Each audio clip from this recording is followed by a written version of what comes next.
আল্লাহ নবী সাহাবীদের সামনে এসে বলতেছেন যে আল্লাহ তাআলার একজন নবী ছিলেন হযরত সুলাইমান আলাইহিস সালাতু ওয়াস সালাম, যাকে আল্লাহ তাআলা দক্ষিণ থেকে উত্তর, পশ্চিম থেকে পূর্ব পর্যন্ত মুহূর্তের মধ্যে যাওয়া আসা করার ক্ষমতা দান করেছিলেন। সুবহানাল্লাহ। এমন বাদশাহী আল্লাহ তাআলা ওনাকে দান করেছিলেন। তো আল্লাহ নবী বলতেছেন সুলাইমান আলাইহিস সালাতু ওয়াস সালামকে আল্লাহ এত পাওয়ার দিয়েছিলেন, পুরো দুনিয়া উনি ঘুরতে পারতেন। শুধু এটাই শেষ নয়, উনি যত মাখলুক আছে, পিপিলিকা থেকে শুরু করে যত পোকামাকড় আছে, সবার কথা, সবার ভাষা আল্লাহ তাআলা সুলাইমান আলাইহিস সালাতু ওয়াস সালামকে বুঝার তৌফিক দান করেছেন। আমিন। পিঁপড়া কি কইতেছে এটা উনি বুঝতেন, একটা ছোট্ট কীট পতঙ্গ এটা কি কইতেছিল উনি বুঝতেন। তো সুলাইমান আলাইহিস সালাতু ওয়াস সালামের ঘটনাটা আল্লাহর নবী বর্ণনা করতেছেন সাহাবায়ে কেরামের সামনে। বলতেছেন যে সুলাইমান আলাইহিস সালাতু ওয়াস সালাম একদিন নদীর পার দিয়ে যাইতেছে, হঠাৎ করে দেখেন একটা পিঁপড়া তার মুখের মধ্যে একটু খাবার, এই খাবারটা নিয়ে সে সমুদ্রের কিনারায় আসছে। আসার পরে সমুদ্র থেকে একটা কচ্ছপ পিঠ জাগাইছে, আর ওই পিঁপড়া মুখের খাবার নিয়ে ওই কচ্ছপের উপরে যায় উঠছে। ওঠার পরে কচ্ছপ আস্তে করে আলহামদুলিল্লাহ আলহামদুলিল্লাহ নাহমাদুহু ওয়া নাস্তাঈনুহু ওয়া নাস্তাগফিরুহু ওয়া নু'মিনু বিহি ওয়া নাতাওয়াক্কালু আলাইহি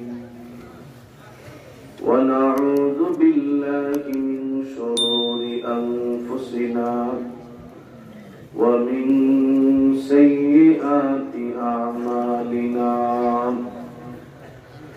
من يهده الله فلا مضل له ومن يضلله فلا هادي له ونشهد أن لا إله إلا الله وحده لا شريك له ونشهد أن سيدنا وسندنا وحبيبنا ومولانا محمدا عبده ورسوله الذي أرسل إلى الناس كافة بشيرا ونذيرا وداعيا إلى الله بإذنه وسراجا منيرا.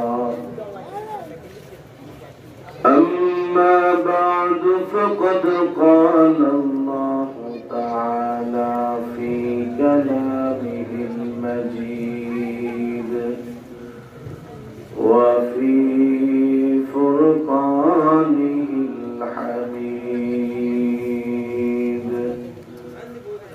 أعوذ بالله من الشيطان الرجيم.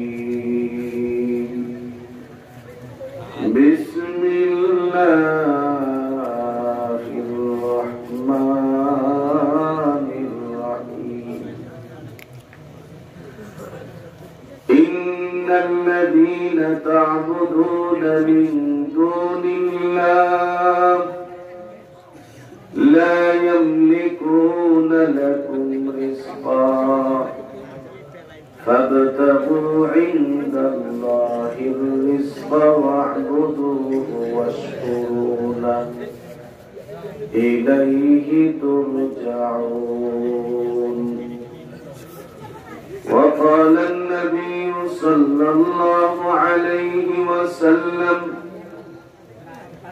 إذا سألت فاسأل الله وإذا استعنت فاستعن بالله. صدق الله العظيم. وصدق رسوله النبي الكريم ونحن على ذلك من الشاهدين والشاكرين والحمد لله رب العالمين সকলেই আমরা জবান খুলে মদিনার সঙ্গে দিল লাগিয়ে মহব্বতের সাথে দুরূদ ইব্রাহিম পড়েনি আল্লাহুম্মা সাল্লি আলা মুহাম্মাদিন ওয়া আলা আলি মুহাম্মাদ কামা সাল্লাইতা আলা ইব্রাহিম ওয়া আলা আলি ইব্রাহিম ইন্নাকা হামিদুম মাজিদ আল্লাহুম্মা বারিক আলা মুহাম্মাদিন وعلى آل محمد كما باركت على إبراهيم وعلى آل إبراهيم إنك حميد مجيد সকলে আমরা মহব্বতের সাথে জবান খুলে কয়েক মর্তবা আল্লাহ পাকের জিকির করে লা ইলাহা ইল্লাল্লাহ لا إله إلا الله لا إله إلا الله لا إله إلا الله لا إله إلا الله لا إله إلا الله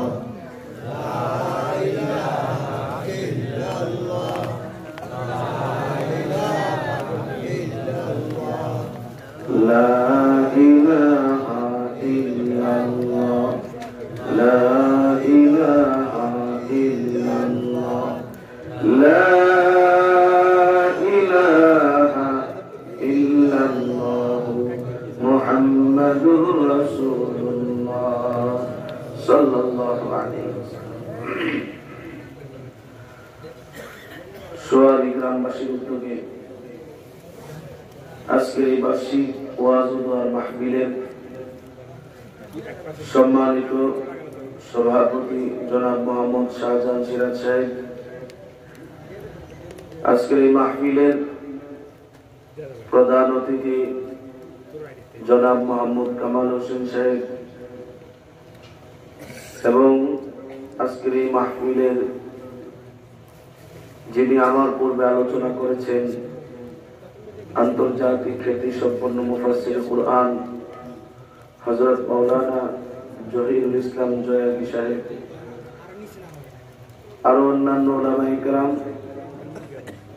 মুরব্বিয়ানে আওয়াম, আমার প্রাণ প্রিয় যুবক ভাইয়েরা, ইসলাম প্রিয় মুসলমান ধর্মপ্রাণ ভাইয়েরা, পর্দার আড়ালে অবস্থানরত শ্রদ্ধেয় সম্মানিত মা ও বোনেরা, সর্বপ্রথম মহান আল্লাহ পাক রব্বুল আলামিনের দরবারে অসংখ্য অগণিত শুকর আদায় করছি যে আল্লাহ পাক রব্বুল আলামিন আমাদেরকে অত্যন্ত মায়া করে মহব্বত করে ভালোবেসে জান্নাতের বাগানে মাগফিরাতের মজলিসে আসার বসার সুযোগ করে দিয়েছেন।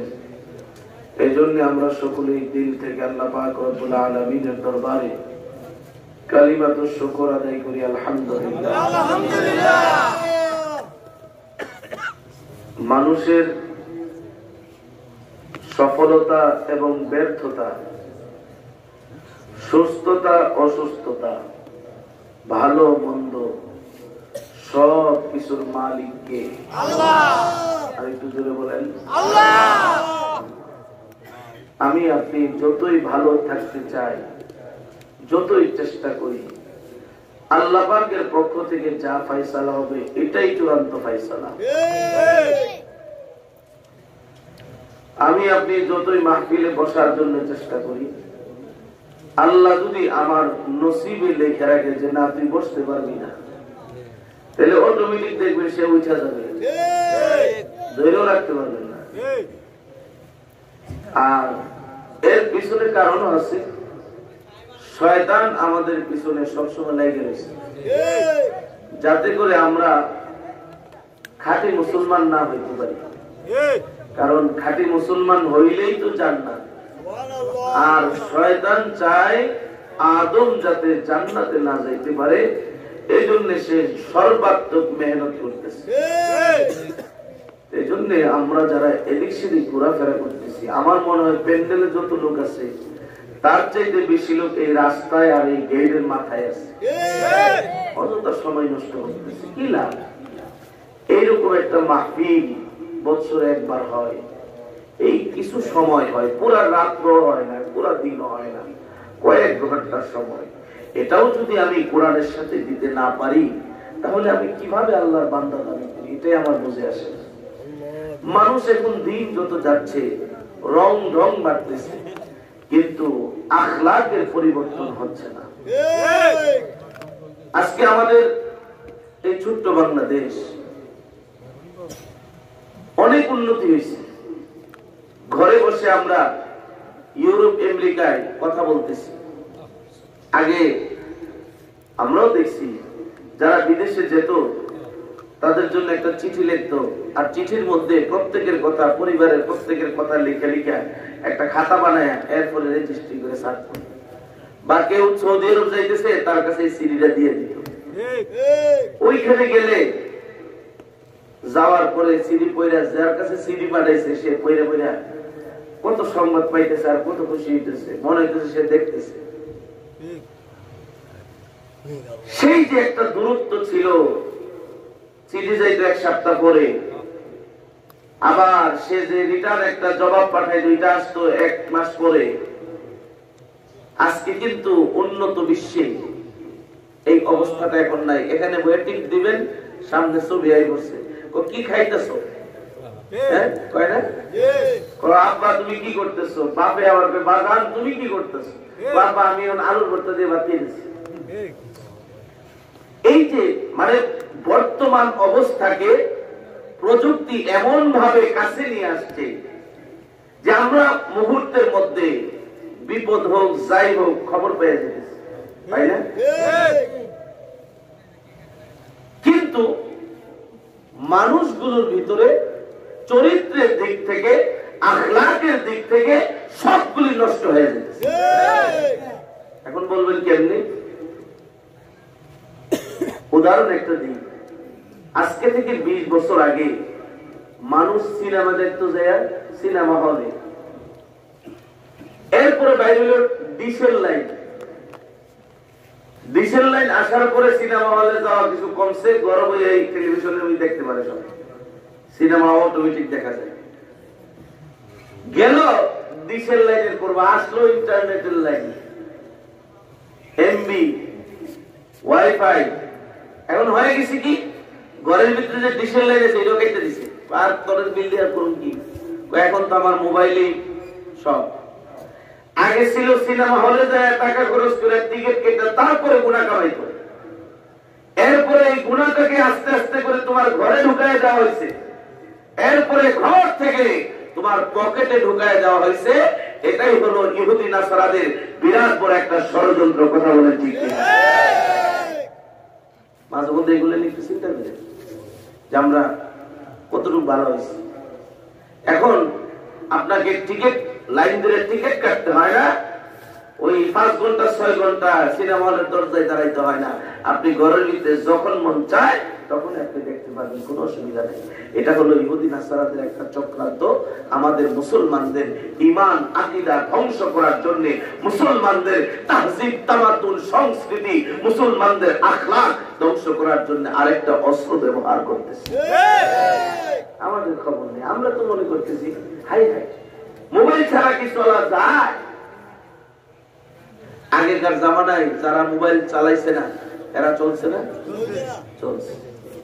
কিন্তু হ্যাঁ, আমি যদি এটাকে ভালো লাইনে ব্যবহার করি তাই ঠিক আছে, কিন্তু ভালোর চাইতে খারাপটাই সবচেয়ে বেশি।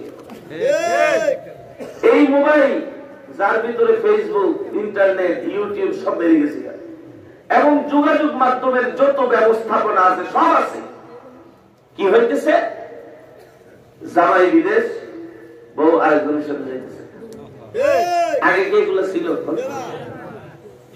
বরিশালের ছেলে আর মেয়ে হলো নোয়াখালীর, যোগাযোগ কেমনে? ফেসবুক। এরা ফেসবুক বন্ধ হয়েছে। হওয়ার পরে ঘটনা কি করছে, চূড়ান্ত পর্যায়ের এই মাইয়া ওই পোলার জন্য বরিশাল চলে গেছে। অথচ এই ফেসবুকে সদ্ব্যবহার যদি হইতো তাইলে এই আকামগুলি হইতো না। এই যে 2 দিন যাবত কি একটা খবর ছড়তেছে, এগুলি কি? অথচ মুসলমানের সন্তান নোংরামির চরম পর্যায়ে আজকে সমাজ চলে গেছে। আমরা শুধু এই জীবনটা এইভাবে চালাই গেলে চলবে না। আমাদের আখিরাত আছে, আমাদের মরণ আছে, মরণের পরে কবরের জিন্দেগি আছে, হাসরের ময়দান আছে, আল্লাহর আদালতের সামনে দাঁড়াইতে হবে। ওই সময় কি নিয়ে দাঁড়াবো? এই জন্য আপনাদেরকে আমি এই কথাটুকু বলতে চাচ্ছি যে আমি আপনি যতই চেষ্টা করি পারবো না, আল্লাহ যদি ফয়সালা না থাকে।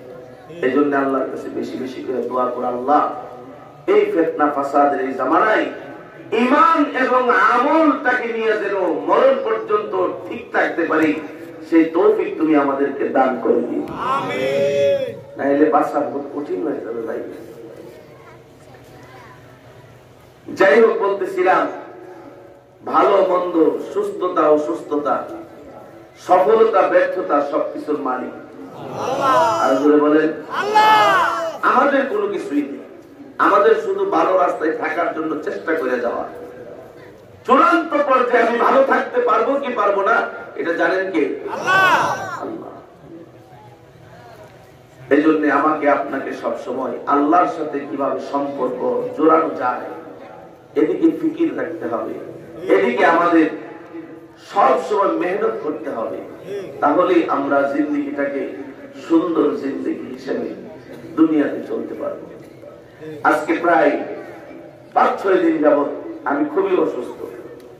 এরপরেও আপনাদের এলাকায় যেহেতু নতুন, আমি এদিকে আসি নাই, সোনাইমুড়ি নোয়াখালীর দিকে বহুত আসছি, তো চিন্তা করলাম যদি আজকে না যায় কর্তৃপক্ষ সবার সামনে কি বলবে।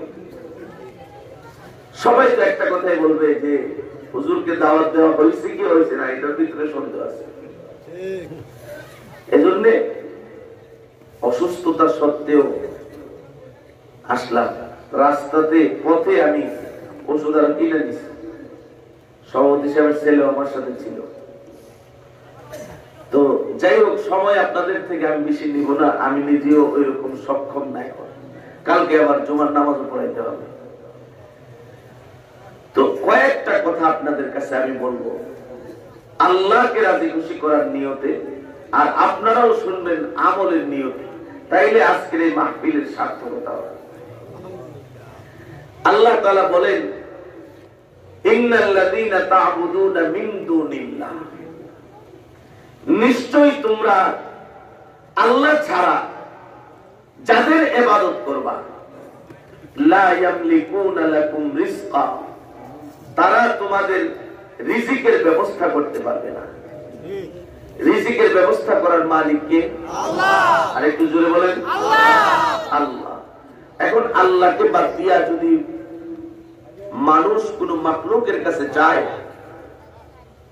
কি একটা আমার খাওয়ান দেন, মাখলুক 1 দিন 2 দিন 3 দিন, এরপরে দেখবেন দরজা বন্ধ করে দিচ্ছে। আপনার নেতা, তার কাছে আপনি কর্মী হয়ে যায় করতেছেন, নেতা সাহেব আমার ঘরে চাইল নাই, 10 কেজি চাইলের ব্যবস্থা করে দেন, দিল প্রথমবার। দ্বিতীয়বার গেছেন, নেতা সাহেব তখন দেখা যাবে যে আগে দিছে খুশিতে, এখন চেহারা কালা করে কোন রকম ভাবে দিব। তৃতীয়বার যাওয়ার পরে বলবো যে আমার কাছে দেওয়ার কোন ব্যবস্থা নাই। কিন্তু আমার আল্লাহ সব সময় বান্দার জন্য রিজিকের দরজাটা উন্মুক্ত করে রাখছে। বান্দা তুই আমার কাছে চাইবি, আমি আল্লাহ তোর চাওয়া পূরণ করে দিব। আল্লাহর কাছে চাইলে লস আছে, বরং আল্লাহ আরো খুশি হন। এজন্য আল্লাহ বলতেছেন, ইন্নাল্লাযীনা তা'বুদুনা মিন দুনিল্লাহ লা ইয়ামলিকুনা লাকুম রিজকা ফাবতাগু ইনদাল্লাহির রিজকা ওয়া'বুদুহু ওয়াশকুরু লা ইলাইহি তুরজাউন। আল্লাহ তাআলা বলেন, তোমরা আমি আল্লাহকে বাদ দিয়ে যদি অন্য কারো কাছে দ্বারস্থ হও, অন্য কারো গোলামি করো, অন্য কারো ইবাদত করো, তারা কিন্তু তোমাদের রিজিকের ব্যবস্থা করতে পারবে না। রিজিকের ব্যবস্থা যদি করতে হয় আমি আল্লাহরই করতে হবে। সুতরাং ফাবতাগু ইনদাল্লাহির রিজকা, আমি আল্লাহর কাছেই তোমরা রিজিক চাও। না ফেল লাগবে না, আমি ঠিক আছে। ওলিমা বুঝেন? ওলিমা আপনারা তো এটা বুঝেন না। ওলিমা হলো আমরা যখন ছেলে মেয়ে বিবাহ করাই, ছেলের পক্ষ যে অনুষ্ঠানটা করে, যেটা আমরা বলি বৌভাত, না বৌভাতের অনুষ্ঠান করি, এটাকে শরীয়তের পরিভাষায় বলে ওলিমা। তো রাসূল করিম সাল্লাল্লাহু আলাইহি ওয়াসাল্লাম বিবাহের সময় নিজের বাসায় খাবারের ইন্তজাম করছে, সাহাবায়ে কেরামকে দাওয়াত করছে। ওনারা দস্তরখানে বসছেন, বিরাট বড় প্লেট খাবার দিচ্ছে, সবাই বসে বসে খাইতেছে।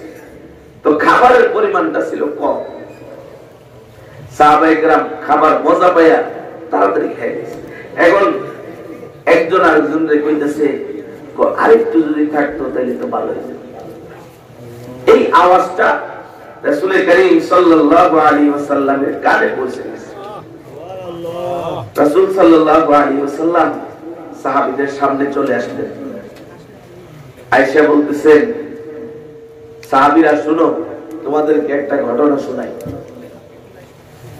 দেখেন কিভাবে সাহাবায়ে কেরামকে আল্লাহ রাসূল সাল্লাল্লাহু আলাইহি ওয়াসাল্লাম বুঝাইতে। আল্লাহর নবী সাহাবীদের সামনে এসে বলতেছেন যে আল্লাহ তাআলার একজন নবী ছিলেন হযরত সুলাইমান আলাইহিস সালাতু ওয়াস সালাম, যাকে আল্লাহ তাআলা দক্ষিণ থেকে উত্তর, পশ্চিম থেকে পূর্ব পর্যন্ত মুহূর্তের মধ্যে যাওয়া আসা করার ক্ষমতা দান করেছিলেন। এমন বাদশাহী আল্লাহ তাআলা ওনাকে দান করেছিলেন। তো আল্লাহর নবী বলতেছেন, সুলাইমান আলাইহিস সালাতু ওয়াস সালামকে আল্লাহ এত পাওয়ার দিয়েছিলেন, পুরো দুনিয়া উনি ঘুরতে পারতেন। শুধু এটাই শেষ নয়, উনি যত মাখলুক আছে, পিপিলিকা থেকে শুরু করে যত পোকামাকড় আছে, সবার কথা, সবার ভাষা আল্লাহ তাআলা সুলাইমান আলাইহিস সালাতু ওয়াস সালামকে বুঝার তৌফিক দান করেছেন। পিঁপড়া কি কইতেছে এটা উনি বুঝতেন, একটা ছোট্ট কীট পতঙ্গ এটা কি কইতেছে এটা উনি বুঝতেন।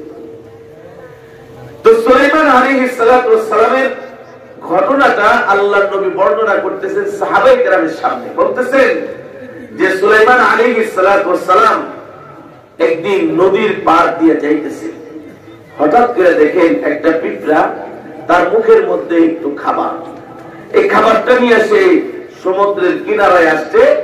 আসার পরে সমুদ্র থেকে একটা কচ্ছপ পিঠ জাগাইছে, আর ওই পিঁপড়া মুখের খাবার নিয়ে ওই কচ্ছপের উপরে যায় উঠছে। ওঠার পরে কচ্ছপটা আস্তে করে সমুদ্রের নিচে চলে গেছে। তো সুলাইমান আলাইহিস সালাতু ওয়াস সালাম এখানে বসা দেখতেছে যে কি হয়। কিছুক্ষণ পরে দেখে কচ্ছপটা আবার উঠছে, পিঁপড়াটা আস্তে করে নাইমা চলে যেতেছে, তার মুখের খাবারটা আর নাই। সুলাইমান আলাইহিস সালাতু ওয়াস সালাম ওই পিঁপড়ার ডাক দিয়ে, ভাই দাঁড়া দাঁড়া, কই গেছিলি, ঘটনা কি আমার একটু বইলা দেয়। পিঁপড়া কয়, আল্লাহর পয়গম্বর, আমি তো একটা দায়িত্ব পালন করতে গেছিলাম। কি দায়িত্ব? আল্লাহ তাআলার কিছু মাখলুক আছে এই সমুদ্রের নিচে, একদম নিচে পাথরের ভিতরে, তারা আল্লাহ পাকের জিকির করতেছে। সুবহানাল্লাহ, আস্তে করে পাথরের ভিতরে, একে তো পানি সমুদ্রের নিচে, আবার পাথরের ভিতরে ছোট ছোট কালো পোকা আছে, এরা আল্লাহ পাকের জিকির করতেছে। আল্লাহ তাআলা আমি পিঁপড়ারে, আমি পিপিলিকাকে আল্লাহ তাআলা ওই ছোট্ট ছোট্ট পোকা মাকড় গুলি রিজিকের দায়িত্ব আমাকে দান করছে। তো প্রত্যেক দিন আমি সকাল সন্ধ্যায় আমি এদের জন্য একটু খাবার নিয়ে যাই। গিয়া খাবারটা নিয়ে যখন আমার ঠোঁটটা দিয়া আমি পাথরে আঘাত করি, আল্লাহর কুদরতে পাথরটা দ্বিখণ্ডিত হয়ে যায়। তারপরে পাথরের ভিতর থেকে পোকাগুলি আইসা আমার মুখের এই খাবারটা নিয়ে তারা তাদের জীবন বাঁচাইতেছে। এরপরে দেখেন পিঁপড়া বলতেছে, এই যে কচ্ছপটা দেখতেছেন এটা আসলে কচ্ছপ না, এটা হলো আল্লাহর তৈরি এক ফেরেশতা। কচ্ছপের রূপ ধইরা সে আমাকে প্রত্যেকদিন এইভাবে বহন করে ফিরে সমুদ্রের নিচে নিয়ে যায়। আল্লাহ নবী এই ঘটনা বইলে বলতেছে সাহাবায়ে কেরামকে, ও সাহাবীরা, রিজিক যার যতটুকু বরাদ্দ আছে সে এতটুকুই পাবে, এর চাইতে বেশিও পাবে না, কমও পাবে না।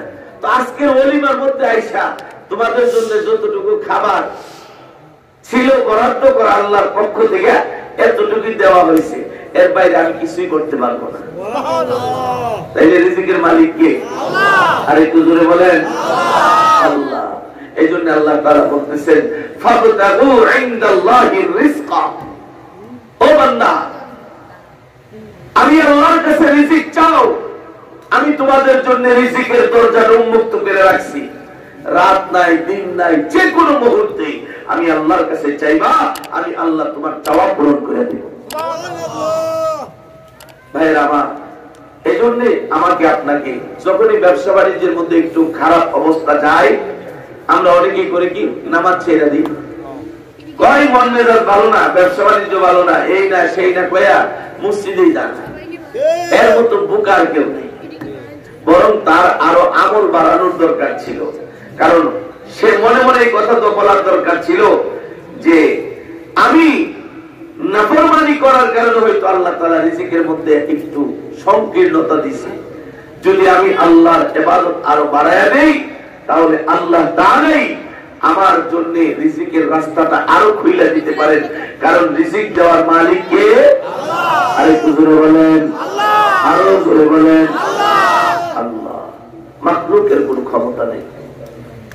যেমন আল্লাহর একজন ওলি অনেক বড় বুজুর্গ ছিলেন, ওনার বিবিটা ছিল খুব কর্কশ, অর্থাৎ ওনার বিবি খুব কড়া মানুষ ছিলেন। তো আল্লাহর ওলি ওনার ঘরে খাবারের ব্যবস্থা নেই, 3 দিন যাবত ঘরের ভিতরে কোনো চুলা জ্বলে না, খাবার দাবারের কোনো ইন্তজাম নাই। আল্লাহর ওলি সকালবেলায় বিবি বলতেছে, আজকে আপনি যে কোনো কাজকর্ম করেন, কাজকর্ম করে খাবার দাবারের ব্যবস্থা করেন, আর কত উপাস থাকবে।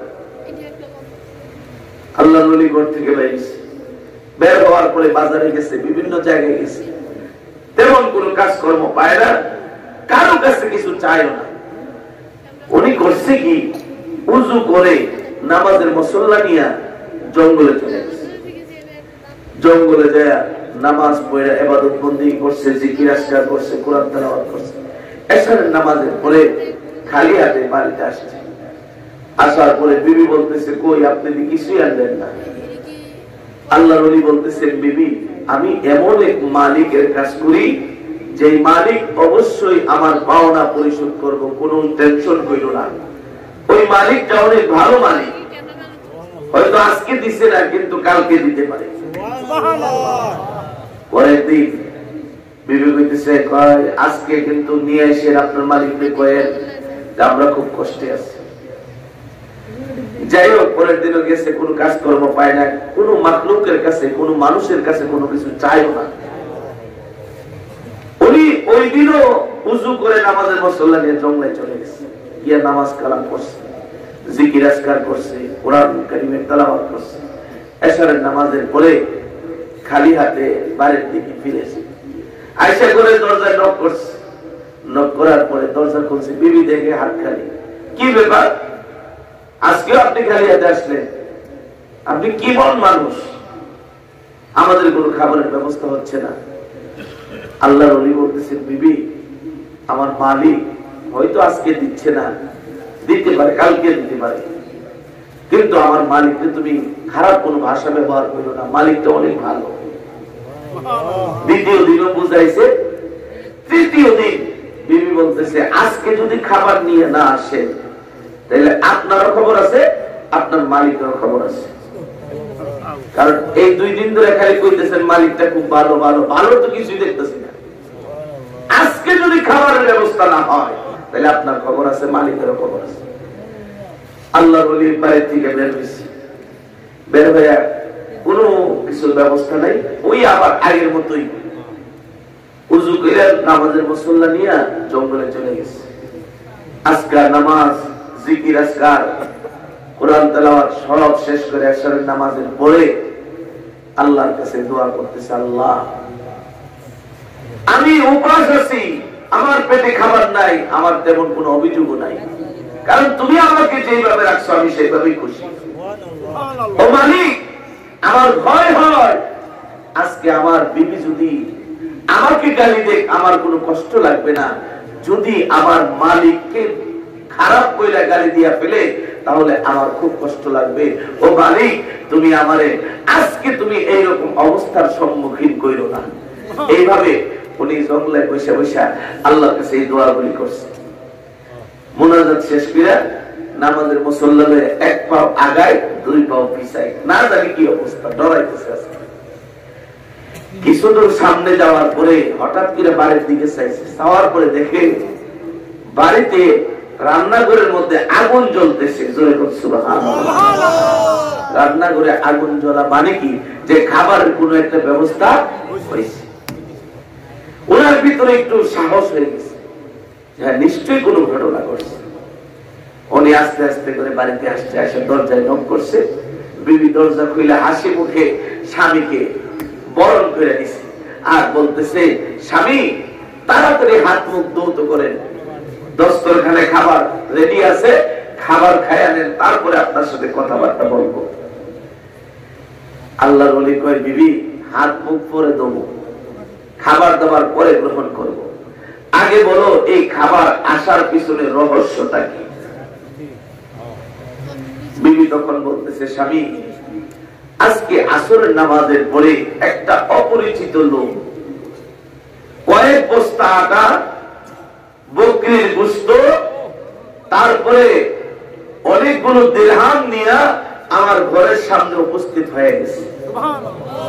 আয়েশা বলতেছে, যে খাবারগুলি তোমাদের জন্য বরাদ্দ করা আছে এগুলো নাও। আর একটা কথা বলে গেছে যে তোমার স্বামীকে বলবা তোমার স্বামী যে মালিকের কাজ করতেছে ওই মালিকের কাজ যাতে সে ছেড়ে না দেয়, সব সময় যাতে করে। মালিকটাকে আল্লাহ। আল্লাহর বলি সাথে সাথে সেজদায় কইরা কান্না শুরু করছে, মালিক তুমি কি না করতে পারো, আমি কোন মাখলুকের দ্বারস্থ হয় নাই, তুমি আমার 1 দিন 2 দিন পরীক্ষা দিছো, আমি কোন মাখলুকের কাছে যাই নাই, কোন নেতার কাছে যাই নাই, কার কাছে যাই নাই, একমাত্র তোমার দরবারে গেছি। আজকে 3 দিনের মাথায় তুমি আমার রিজিকের ব্যবস্থা করে দিছো, এই যে একটা খুশি, সেজদায় করে আল্লাহ পাকের শুকরিয়া আদায় করছি। এজন্য আল্লাহ কি কয়, ফাবতাগু ইনদাল্লাহির রিজকা, হে বান্দা আমি আল্লাহর কাছে রিজিক চাও, আমি তোমার জন্য রিজিকের রাস্তা খুলে রাখছি, তুমি টেনশন করার কোনো কিছুই নাই। কারণ এই জমিনটার মালিক কে? আল্লাহ। জোরে বলেন আল্লাহ। জমিনের মধ্যে থেকে যে ফসলগুলি হইতেছে এই ফসলগুলি উৎপন্ন করতেছেন কে? আল্লাহ। বাংলাদেশের ইতিহাসটা শুরু করে বলি, বাংলাদেশ যখন স্বাধীন হয় তখন এই দেশের মানুষ ছিল 7 কোটি। তখন মানুষের মধ্যে দুর্ভিক্ষ ছিল, খাবারের কোনো ব্যবস্থা ছিল না, এক বেলা খাইলে আরেক বেলা খাবারের কি হবে এই টেনশন সবার ভিতরে থাকতো। আজকে একই বাংলাদেশের সীমানা, এর ভিতরে 17 কোটি মানুষ বসবাস করতেছে, খাবারের কোনো অভাব আছে?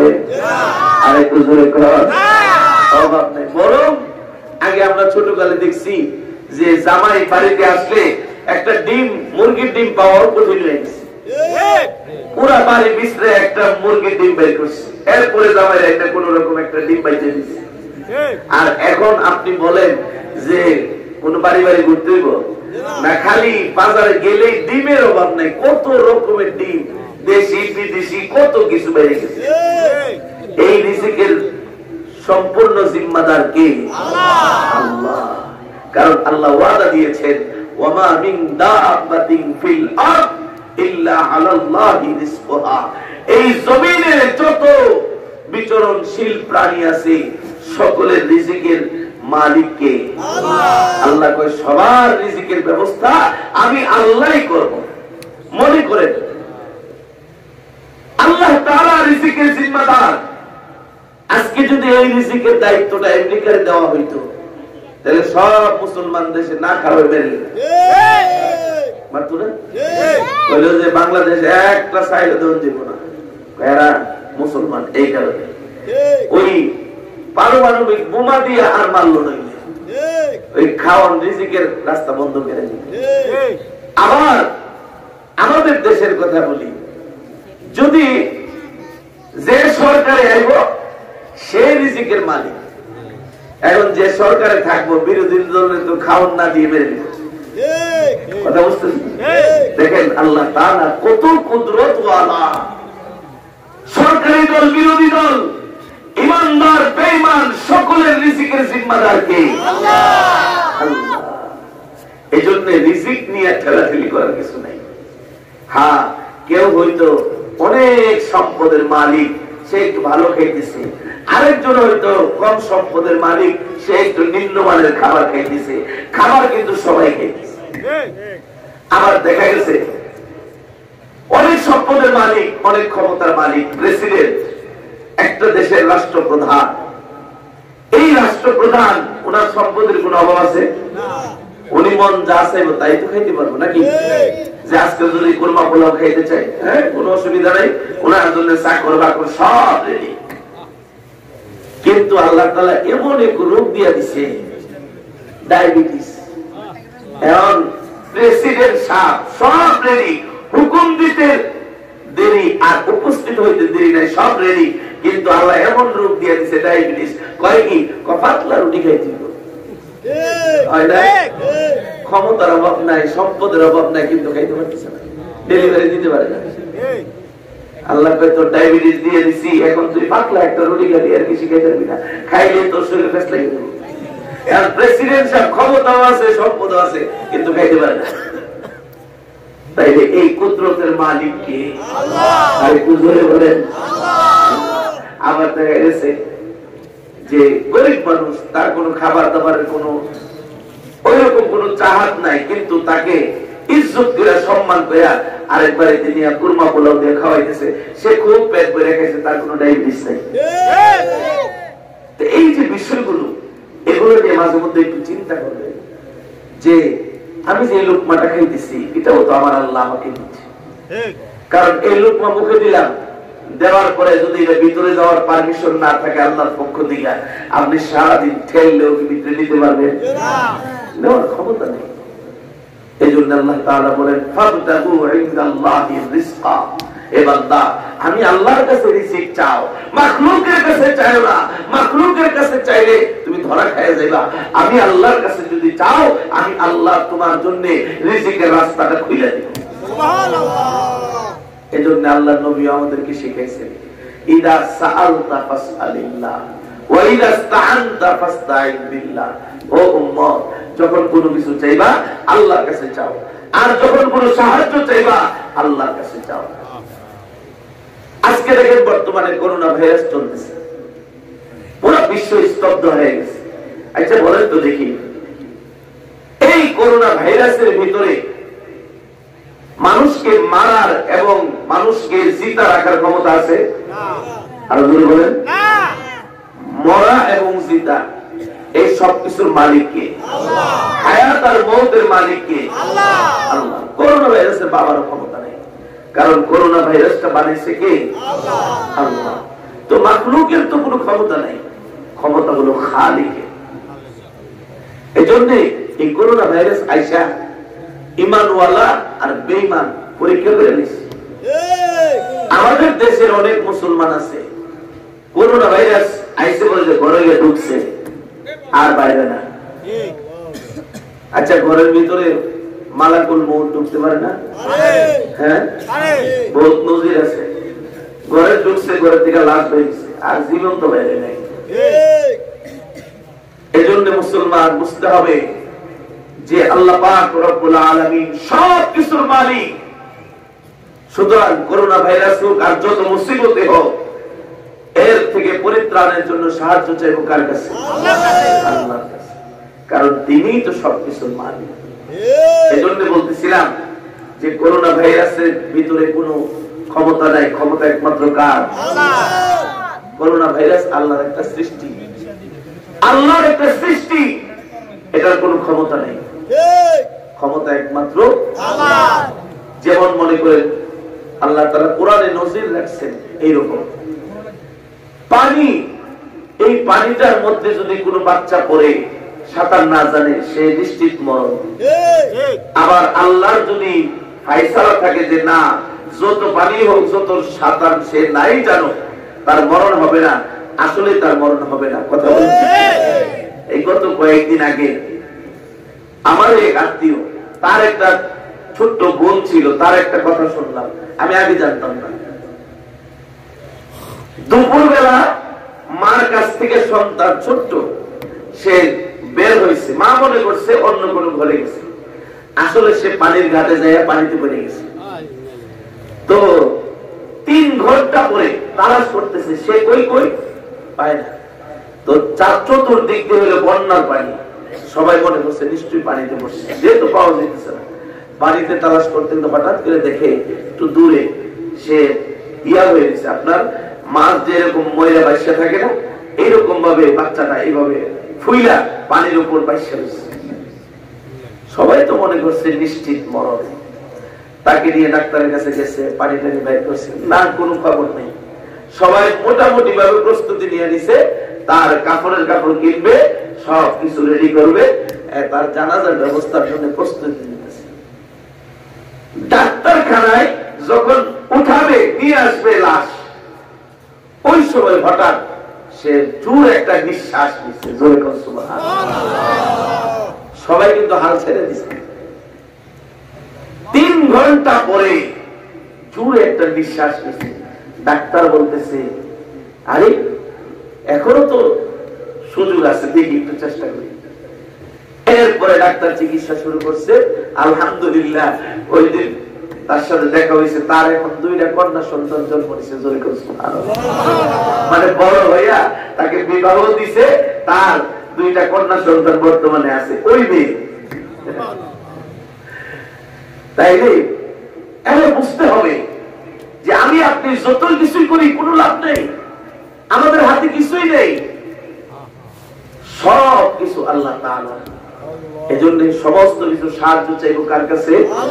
আল্লাহর কাছে। আপনার সন্তান হয় না, আপনি খালি বাবার দরবারে দৌড়ান, হ্যাঁ, হুজুরদের কাছে দৌড়ান, একটু তাবিজ দেন, এই দেন সেই দেন। কেন এই দৌড়টা আল্লাহর পথে দেওয়া যায় না? আপনি কি এই দৌড়টা আল্লাহর সাথে দিতে পারেন না, যে আল্লাহ আমরা আপনি একটা সন্তানের ব্যবস্থা করে দেন?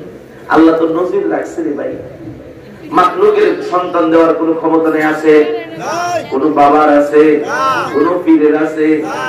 আজকে তো অনেক মাজার, অনেক দরগা, অনেক দরগায় আমরা দৌড়াদৌড়ি করি। এ মুসলমান ইমানদার আল্লাহর গোলাম, তুমি আর আমি মাখলুকের কাছে যদি চাই, আল্লাহ তাআলা নাখুশ হয়ে যান। এজন্য আল্লাহর কাছে যখন চাইবা, আল্লাহ তাআলা খুশি হয়ে যাবে। সন্তান হয় না, আল্লাহর কাছে চাও, কারণ সন্তান দেওয়ার মালিক একমাত্র কে? আল্লাহ তাআলা কোরআনের মধ্যে বলেন, লিল্লাহি মুলকুস সামাওয়াতি ওয়াল আরদ, আসমান আর জমিন সব কিছুর মালিক কে? আল্লাহ। ইয়াখলুকু মা ইয়াশা, ইয়াহাবু লিমান ইয়াশাউ ইনাসা ওয়া ইয়াহাবু লিমান ইয়াশাউ যুকুর। আল্লাহ তাআলা বলেন, বান্দারে আমি যাকে ইচ্ছা তাকে সৃষ্টি করি, যাকে ইচ্ছা তাকে আমি কন্যা সন্তান দান করি, যাকে ইচ্ছা তাকে আমি আল্লাহ পুত্র সন্তান দান করি। আও ইউযাওযিজুহুম যুকরানা ওয়া ইনাসা, যাকে ইচ্ছা তাকে আমি আল্লাহ পুত্র আর কন্যা উভয়টাই দান করি। ওয়া ইয়াজআলু মান ইয়াশাউ আকীমা, আমি আল্লাহ যাকে ইচ্ছা তাকে নিঃসন্তানও বানায়া রাখি। সব কিছুর ক্ষমতা কার? আল্লাহ। এখন আপনি যে বিশ্বাসের কাছে গিয়ে এখন বিশ্বাস আমার একটা সন্তানের ব্যবস্থা করে দেন, মনে করতেছে বিশ্বাস সন্তানের ফ্যাক্টরি লেগে দিছে, ওই থেকে লিখে লিখে দিয়ে দিব। খবরদার, এই ধরনের শিরকি কার্যকলাপ করা যাবে না। এটা শিরিক। চাইবো আল্লাহর কাছে, আমি তো মাখলুকের কাছে চাইতে পারি না। এজন্য খুব সাবধান। দুনিয়ার যত চাওয়া পাওয়া আছে একমাত্র হবে আল্লাহর কাছে।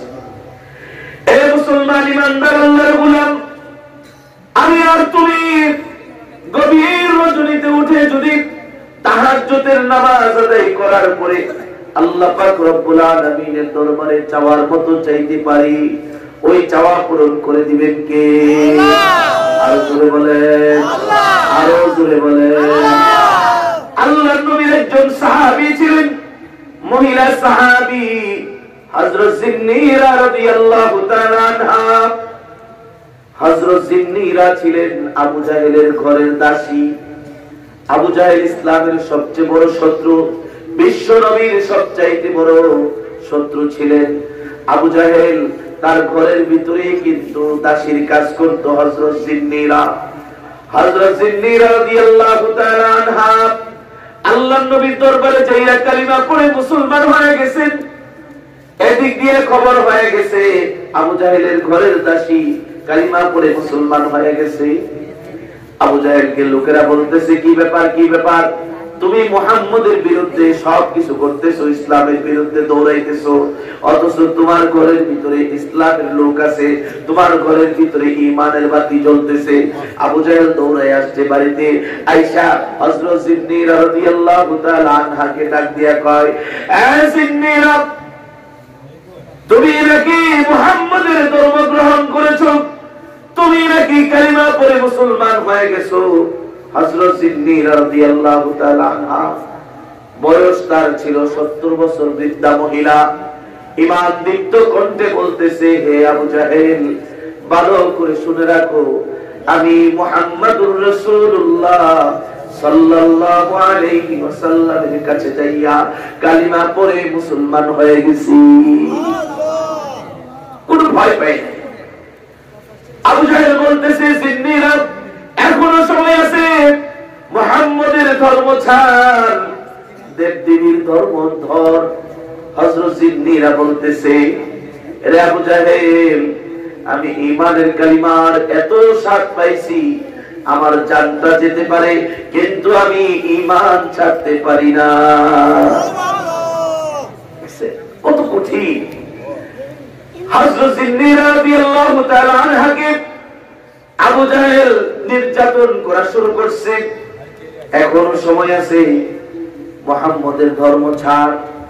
নির্যাতন করতে করতে তার শরীর থেকে রক্ত বের করে ফেলেছে।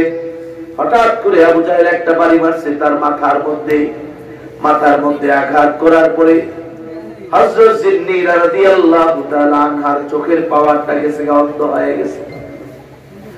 আবু জাহেল বলতেছে, জিন্নীরা, আমাদের দেবদেবীর সাথে বিয়াদবি করার কারণে দেবদেবী তোমাকে অভিশাপ দিয়েছে, ওই অভিশাপ দেওয়ার কারণে তোমার চোখের পাওয়ার চলে গেছে, তুমি অন্ধ হয়ে গেছো।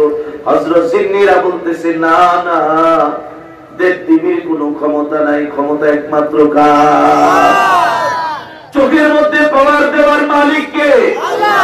চোখের থেকে পাওয়ার নেওয়ার মালিক আল্লাহ। হযরত জিন্নীরা বলতেছেন, দেবদেবীর কোনো ক্ষমতা নাই, ক্ষমতা একমাত্র আমার আল্লাহ। হযরত জিন্নীরা রাদিয়াল্লাহু তাআলা আনহা অনেক নির্যাতন সহ্য করছেন। রাতের বেলায় যখন ঘুমাইতে গেছেন বিছানায়, ঘুম আসে না। রাতের বেলায় হযরত জিন্নীরা রাদিয়াল্লাহু তাআলা আনহা ওযু করে নামাজের মুসল্লার মধ্যে দাঁড়ায় গেছেন। নামাজের মুসল্লায় দাঁড়াইয়া তাহাজ্জুদের নামাজ আদায় করার পরে আসমানের দিকে দুইটা হাত তুলে কান্না শুরু করে দিলেন, প্রভু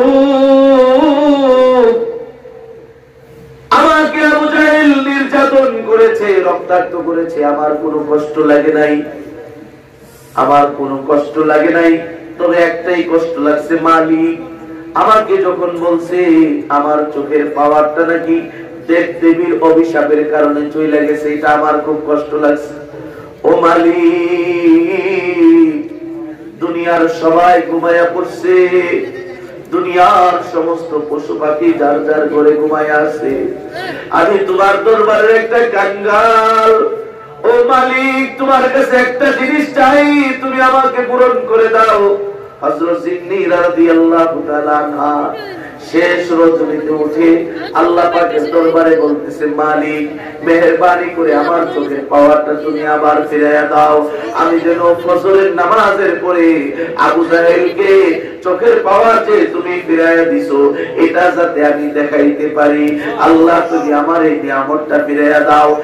মুনাজাত শেষ করার পরে হযরত জিন্নাহ রাদিয়াল্লাহু তাআলা আনহা দুইটা হাত দিয়া যখন চোখের মধ্যে মাসা করছে, আল্লাহ তাআলা তার চোখের পাওয়ারটা আবার ফিরাইয়া দিয়েছে।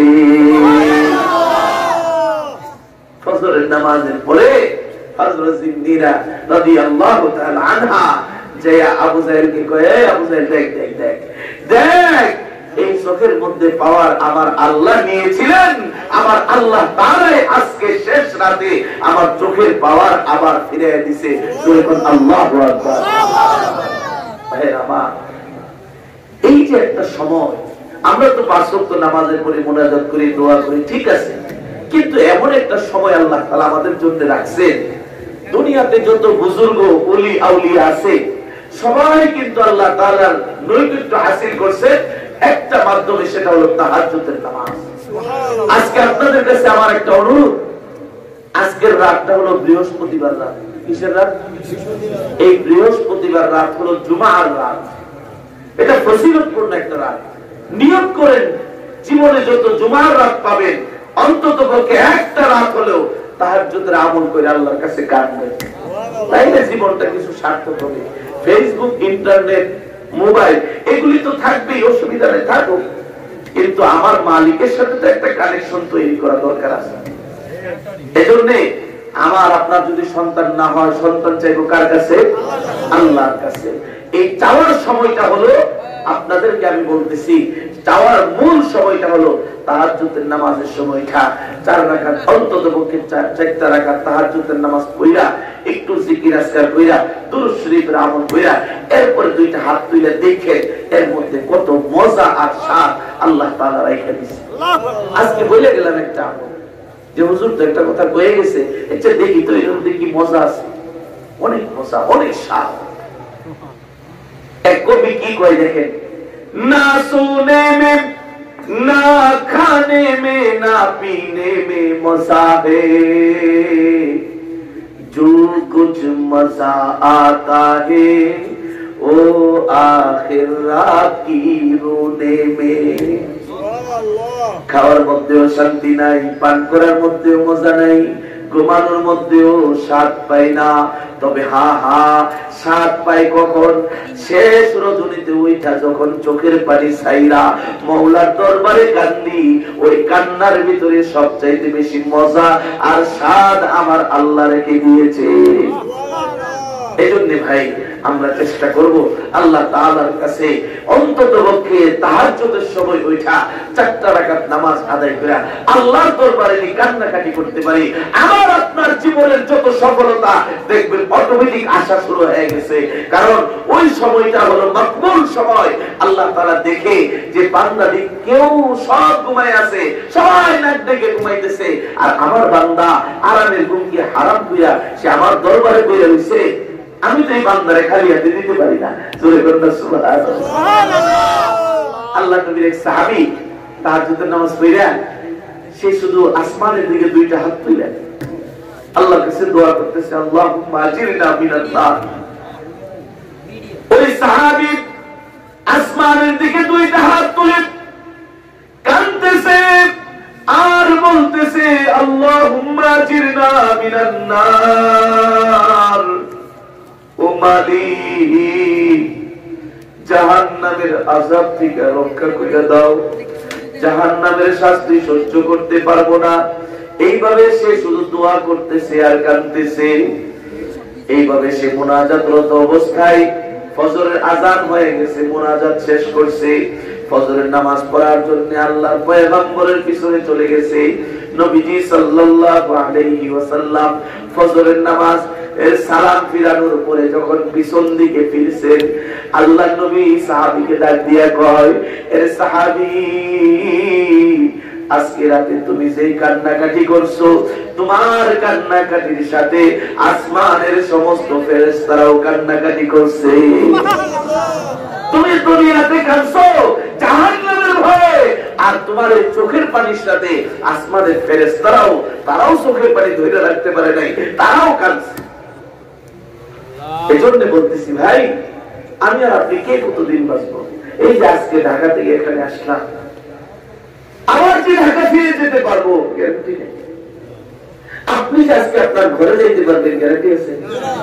আপনি বলবেন যে হুজুর আমি তো তাগড়া যুবক, আমার শরীরের অনেক গরম রক্ত আছে, আমি কি করব? আপনি বাড়ি যেতে পারবেন না? মানে কত যুবক রাস্তাঘাটে করে অ্যাক্সিডেন্টে মারা যাইতেছে, কত যুবক হসপিটালের বেডের মধ্যে পড়ে পড়ে কাতরাইতেছে। এই যুবক, তুমি শিক্ষা গ্রহণ করো। তুমি শুধু মনে করো না যে আমার শরীর গরম, আমি যা ইচ্ছা তাই করবো। না, তোমার এই যৌবন সম্পর্কে হাসরের কঠিন ময়দানে জিজ্ঞাসা করা হবে, তোমার যৌবন তুমি কোথায় ব্যয় করছো। এজন্য আমাকে আপনাকে একটু সাবধান হইতে হবে, সাবধান হইতে হবে। এই দুনিয়াটাকে আসল ঠিকানা বানানো যাবে না। আমাদের আসল ঠিকানা হলো জান্নাত। ওই জান্নাতে যাওয়ার জন্য যা যা করা দরকার এই জমি থেকে করে যেতে হবে। পারবেন তো ইনশাআল্লাহ? আল্লাহ তাআলা আমাদের সবাইকে যে কথাগুলো বললাম এই কথাগুলোর উপর আমল করার তৌফিক দান করুন। আমিন। এত আসতে গেলেন কিন্তু জোরে বল আমিন। মানে কি জানেন? আমিন মানে জানেন? আমিন মানে হলো, আমিন শব্দের অর্থটা বলতেছি। অনেকে আমরা হুজুরদের সাথে আমিন কই, কিন্তু এটার অর্থটা বুঝি না। আমিন মানে হলো আল্লাহ আপনি কবুল করেন। কথা বুঝতে পারছেন? এটার বাংলা অর্থ কি? আল্লাহ আপনি। এতক্ষণ যে আমরা আলোচনা করলাম, এতক্ষণ যে উলামায়ে কেরাম কথা বলতেছে, এতক্ষণ যে ওয়াজ মাহফিলের পরিবেশটা ছিল, আল্লাহ সবগুলোকে আপনি কবুল করেন।